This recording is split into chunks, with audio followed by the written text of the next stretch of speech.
ఎవరి జాతకంలో అయితే శుక్రుడు సరిగ్గా లేడో, ఎవరికైతే జీవితంలో వైభోగం లేదు, మంచి బట్టలు, బంగారాలు, వైభోగాలు, కార్లు, మేడలు లేవో వాళ్ళకి శుక్రుడు సరిగ్గా లేడని అర్థం. శుక్రుడు, శని ఇద్దరు చట్టపట్టాలు వేసుకుని తిరుగుతుంటారు లైలా మజ్నులాగా. శుక్రుడు ఖరాబ్ అవ్వగానే శని కూడా విపరీతమైన బాధలు, ఒళ్ళు నొప్పులు, ప్రతి పని నీరసం చేయటము, వెనకడుగు వేయించటము, భయం ఉండటము, రకరకాల ఇబ్బందులు ఉంటాయి వీళ్ళిద్దరు. ఒక మంచి రెమెడీ ఉంటుంది. అదేంటంటే సరసోం కా తేల్, ఆవ నూనె తీసుకొచ్చి దాంట్లో అత్తర్ అంటాం కదా, అత్తర్ని దాంట్లో కలిపి ఆ సువాసన కలిగింది రాత్రిపూట పాదాలకు రాసుకుని పడుకోవాలి. ఈ విధంగా 9 రోజులు చేయాలి.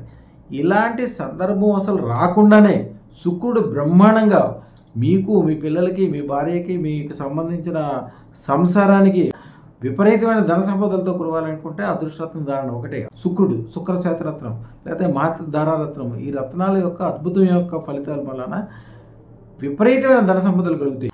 అదృష్టరత్నం ఉన్న చోట మీకు తెలియకుండానే అద్భుతమైన విజయాలు కలుగుతాయి. శుభం భూయాత్, శుభం భూయాత్.